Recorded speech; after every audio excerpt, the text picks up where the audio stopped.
I'd made the void to be this kind of entity that mutates whatever stays too long in it. So once I started just like playing by the own rules of my world, it became easier to understand how the creatures would mutate. There are tales of rogues and wars, of stratagems and wars. There's a tale for every season of the year. There are tales of knights and queens, of drudgery and dreams. There's a tale for everybody here. There are stories galore, in volumes by the score, on every subject throughout history. It's all waiting in Pandora's library. Welcome to Pandora's Library, the monthly pod where I interview authors who write about the stranger things in life. My name is Karen Hamilton-Vile. I am a paranormal murder mystery author of a series of books about Ada Baker, a medium who solves murders with the aid of the ghost she lives with. This month, I'm chatting to horror author Tatiana Schlote-Bonne about her highly imaginative botanical horror novel, What Feeds Below, which is released this autumn. She has an MFA from the non-fiction writing program at the University of Iowa and the author of several horror books. When she's not writing, she's gaming, lifting weights, or teaching people to lift weights. Welcome to the podcast. Thank you. Thank you for the wonderful introduction and for having me. So we've not met before. This is our first time chatting, but I saw the cover for your new book, What Feeds Below, on social media, and I thought, wow, this looks amazing. And I was so thrilled when you agreed to be interviewed. You kindly gave me an e-copy of your book, and I absolutely loved it, which is no exaggeration because I've been gushing about this book to people ever since. And it's the kind of book that leaves a little void, no pun intended, in your life after you finish it, because you've enjoyed reading it so much. Can you give us an intro to what the book is about, please? Yeah, so What Feeds Below is a YA horror fantasy about two girls who give tours in the void. And the void is this massive cave system full of creatures, sentient plants, and treasure. And when a job goes wrong, the girls are separated and they have to find each other again. And if you had to describe what books, sort of films, TV series it's similar to, how would you compare it? Well, this book was inspired by the anime Mated Abyss, but I would say it's also very similar to anime like Delicious in Dungeon, a little bit of the Apothecary Diaries, and also for movies, it's a lot like The Descent and Annihilation. These are all various things I was pulling from. I loved Delicious in Dungeon. That was a fantastic series, wasn't it? It really reminded me of that. I have seen The Descent, but so long ago I can't quite recall having in it. I'll have to watch it again. Yeah, it's really good. Can you read us a short piece from the novel? Sure. I'll just read the very first opening chapter piece of document. Void Adventure Services Liability Waiver. Thank you for choosing Void Adventure Services. Our experienced guides will keep you safe on the most exciting journey of your life. I understand, am unaware, that entering the void involves risk, including but not limited to loss of limb, vision, taste, hearing, fertility, cognitive function, and life. I'm also aware that much of the void is still unexplored and there are risks I may have not yet considered. I acknowledge that my void guides will keep me safe and alive to the best of their ability, but there is no guarantee. I love that. I was hooked from the first page, I think, reading that. I thought, this is going to be really good. And what tropes will people find in the novel? I don't think it's very tropey, but there's definitely found family, girlhood friendship. There's quicksand, if that's a trope. There's like botanical monsters. Yeah.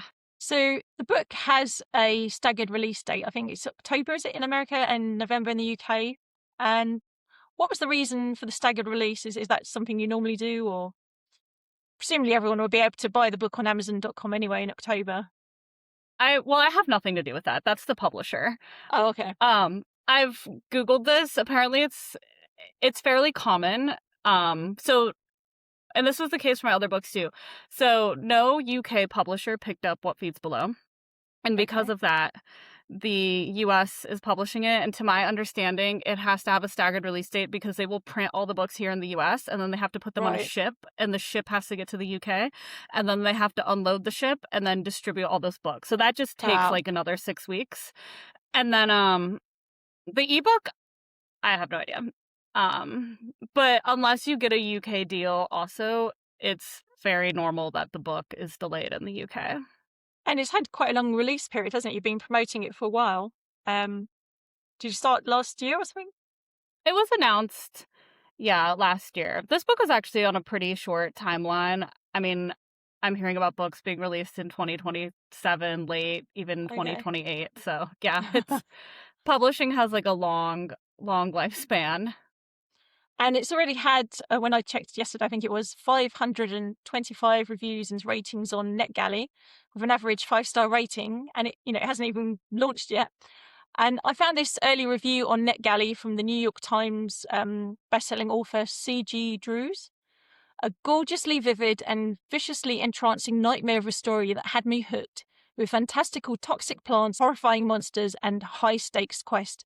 It's the perfect mix of surreal, addictive, and creepy. A must-read for anyone obsessed with botanical horror. So I think that's a great summary of the novel.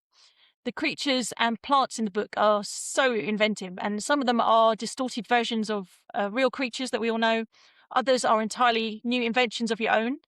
And a lot of novels hark back to the same creatures from mythology or fantasy. What fired your imagination to create such fantastical new creatures?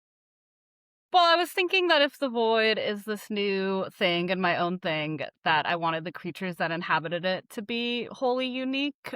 But I was definitely pulling from creatures that exist already in gaming culture, at least. I was also thinking a lot about how this book was really inspired by the anime Made in Abyss, which has a lot of fantastical creatures, and I knew that as a horror author I wanted to do a similar thing, but I wanted my creatures to be more horror leaning.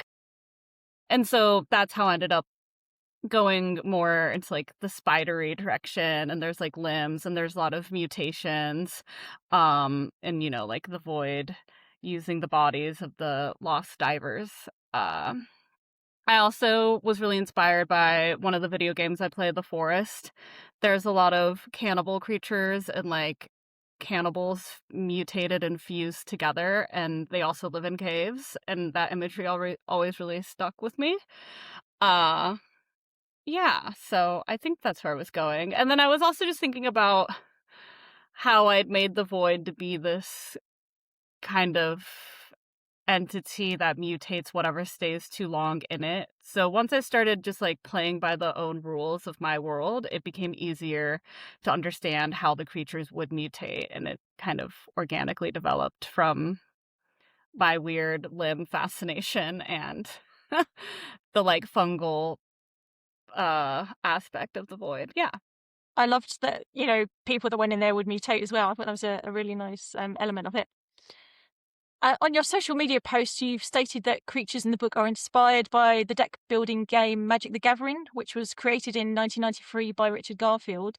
And you even designed some cards based on your characters from what feeds below. What is it about the game that inspired you so much? Um it's maybe less about the game and just about like the artwork.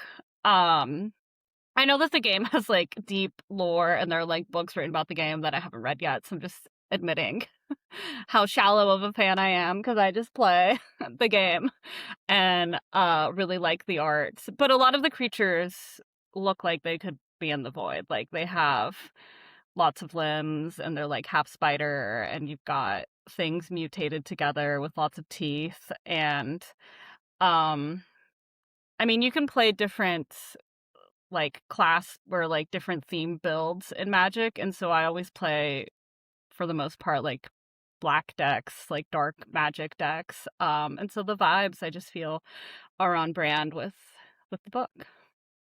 My husband loves the game as well. He's always playing it. He's been playing it since the beginning, I think, for years and years. The suspense in the novel never lets up. It really was an out of the frying pan and into the fire situation throughout the whole book. So it's a real page turner. What's your secret to writing such an engaging book? Has any particular book course writer helped you on your writing journey? A really good mentor during my time at Iowa who always talked about maintaining tension throughout, keeping the stakes high, and also nesting the questions so the reader always has an answer that they're searching for. I also really love the book Story Genius and Blueprint for a Novel. I also think about my reader a lot while I'm writing. Like, where is my reader's interest at this point in the story? Where is it lagging? What is the next thing that they're reading for? Um, like, what are they worrying about? The clock's ticking to find Jade, that kind of thing. Like, where am I upping the pressure? Where are we having lulls? And I'm glad that you said it's like an out of the pan into the fryer, whatever the saying is. Because I was trying to do that, but there's also a challenge with writing that way, and that there's almost not enough breathing room to get to care about the characters, because the stuff happening back to back to back only feels high stakes if we care about these people. Because you can read a book where it's action right out of the gate, but if you don't care who these people are, like, it's meaningless. And so that was a real challenge with this book, because I had a limited time frame to get the reader invested, but I knew that I wanted to kick off the story right away. So I'm glad to see that it seems to be working from the positive reception and from hearing your feedback, but that was one of the challenges. They were very engaging characters. I mean, straight away, like I say, from the first page, first 5% of the book, I was already telling my friends, how great it was. So, yeah. The society that has built up around the void is a very capitalist one, where everyone is trying to make as much money out of the void as they can. I feel that this is something that would definitely happen if there really were a void in this world. And it's also a real dog-eat-dog world within the void. And everyone is looking out for number one. Did any true life places or situations inspire the void, or is it based on society generally? I mean, for real life, I guess I was thinking a bit about Mount Everest and how this world is kind of like a reverse Mount Everest, where the locals guide people down into the void. And then beyond that, uh what you just said about how if this existed in our world, it would definitely be mined for profit. That's exactly the reaction that I had watching the anime Made in Abyss. Because in that world, they do have this massive abyss, and it's a bit brighter and like more fantastically wondrous, although there are some really horrifying parts. And this girl and her robot best friend go into the abyss, and they're searching for her lost mother, and it's an epic quest narrative. Tons of fun. You've got to watch it. But while I was watching it, I was thinking, like, if we had an abyss, it would definitely have a gift shop and, like, probably some theme park rides or something. Like, it would be not left alone to be this wondrous thing. And so that's when the gears started turning in my brain about, well, that sounds like a story idea. How can I write a danger tourism story inspired by this thing? And at the beginning of each chapter, there's either a little snippet from a book or perhaps an advert belonging to your world. As you said, there's the sort of death and injury sort of waiver form on the first page that you read out to us. But there's also references to books that are in this world. So the Compendium of Void Beasts, or Knife and Salt, the Complete Hunter's Guide to Cooking Wild Game in the Void. And I'd really love to read those books. I feel it could be a whole offshoot of books for you to publish, which I would devour with as much enthusiasm as I have this one. Is that anything that you're thinking about? I mean, I would love to, but just like practically, I don't think my publisher is going to pay me for those. Um, like, they would have to pay me and then like pay to have those made and distributed. And I don't think that there's enough of a market, because the only people who would buy them are fans of What Feeds Below. So maybe if it becomes like a massive bestseller, I think that the types of books that are huge successes are the ones that get like offshoot side books. So like that. So I would someday if the publisher would be on board. Yeah. Let's hope it's a big success then.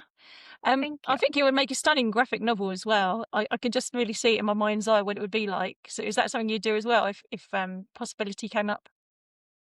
If the possibility came up, I think so. I've never written for graphic novels before, and so I imagine that that'd be like a whole new skill and like learning curve I'd have to overcome. Because I imagine that there's like a balance between what you write and then what the illustrator conveys, and so I'd have to learn all of that. But I think it would look really cool. This is also a publishing thing that I'm not sure how that works. I have heard of books that do really well getting graphic novel adaptations too, but I imagine something has to be worked out with the publisher. Like maybe the same publisher does it, so the graphic novel isn't like stealing the sales from the paperback. So this is just like another publishing thing that I have no idea how that works. But if I could do it, yeah, I probably would. And you have a love of anime too, don't you? Who would be your dream producer for an anime version of your novel? I mean, I think Studio Mappa is always putting out great material. I guess, yeah, like whoever, I don't know if they're doing solo leveling. I feel like they're not, but whatever new anime has the best animations, I think would be really cool just to see it all come to life vividly. And who would you see voicing Petra, the main protagonist? I really love the voice actor for Mao Mao in the Apothecary Diaries. I saw somebody also suggested it could be a video game as well. So, your fans are really into it. I think they really want to see all these different versions of it. They do. That would be cool. What has your journey to publishing this novel been like? And what problems did you come up against? Well, the book was rejected everywhere, and it was pretty depressing because I spent a lot of time on this book. Um, so my publisher for Such Lovely Skin didn't want it. So then we went out on a well, I had to finish the book then because we'd pitched it on proposals. Then I finished the book because I knew that this was a story I really wanted to write. And then my agent sent it out on a wide submission. And then we just started getting a lot of rejections. Editors were saying that it felt too much like a video game, too dark for YA, too much world building. They just didn't connect with it. They just didn't like it. They didn't think there was market for it. YA is too hard. YA is too saturated. Doesn't stand out enough in the way that they want. Just like all the rejections that you can get. So we had a last few places left, and one of them was Bindery, and I got the offer from Naomi. Will there be a sequel to What Feeds Below? As of right now, there is not, but that could change. Oh, I'd love to see one. You have two other horror novels, The Mean Ones and Such Lovely Skin. Can you tell us a little about them, please? Yeah, The Mean Ones is an adult folk horror for fans of Midsummer, Mean Girls, Yellow Jackets. And Such Lovely Skin is a YA horror novel about an evil video game, and it's very much for fans of Stay Alive and The Ring. And you're a weightlifter in real life. You often post your lifts on social media. Does anything from your weightlifting translate across to help you with your writing? I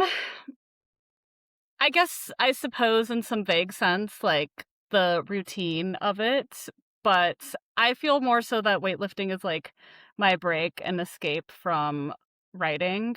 And it also consumes like a good amount of my mental energy though, so I make sure to time it right before I've like dumped too much of my brain into writing, and I'll go through easier cycles when I'm deep in drafting a novel, and then I'll do harder lifting when I'm not writing. So it is like a kind of balance in my life. I also feel that it's like necessary for my health, both like physically and mentally, when I spend most of my time just rotting at the computer.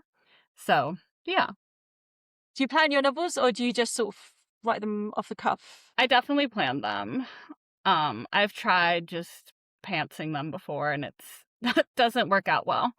I definitely know how it ends before I start writing. That way I can put everything in place that needs to be set for the ending to pay off. And yeah, no, I definitely plan. You've been watching a horror movie since you were a child. What horror movie had the deepest effect on you as a child? I feel like the movie 13 Ghosts really scared me and stayed with me. I remember the jackal really terrifying me. And I think about that movie a lot. I know that has like none of the vibes of What Feeds Below, but that's one that really stuck with me. I'll rewatch 13 Ghosts, the like 2000s remake one, every once in a while, and I feel that it holds up. So you're obviously very strong. How far into the void do you think you would make it? The first level or all the way down to the sixth? Like the first level. To be clear, I'm a weightlifter, which means I like lift something heavy like 1 to 3 times. The type of work that Jade and Petra are doing is extreme endurance, like the rock climbing and the hiking. I don't even like hiking, so there's no way I would go very deep into the void at all. Oh, I don't think I'd get past the first level either. What plant or creature from the void would be your biggest nemesis, do you think? Probably the Mind Ripper. Low spoilers, but that one's scary, I think, just because it gets into your thoughts and like I already have enough of those and gets into your like anxieties, which I already have enough of. If you could bring one plant or creature from the void into the real world, what would it be and why? Um, I feel like we don't need any void creatures in the real world, but I think like a giant None of the healing moth. plants or something? Oh, I guess I didn't think of it that way, but yeah, okay, you got me there. The healing plants would be very useful. I was just immediately thinking of like a void zoo in our world, and that'd be really cool to see a giant moth or a tomb stepper. Yeah. Where can fans meet you in person this year? Are you travelling to the UK or Europe at all? I am not going to the UK. I would love to, but the things about book tours is unless you're like really famous, and even then, I'm not sure it's the case. Pretty much they're all self-funded. So unless What Feeds Below becomes a massive seller and gets those offshoot books, which hopefully it will, I just can't go to the UK, but I would love to. So I'll be in California, Arizona, and Chicago as of right now for some tourist stops. I'm not sure exactly where else yet, like where, so I'll be updating that on my website as I figure it out. And where can fans find you online? I am the Buff Writer on social media.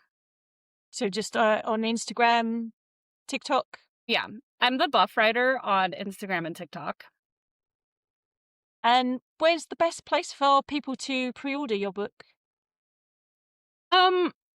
I prefer it if readers can pre-order from an indie bookstore.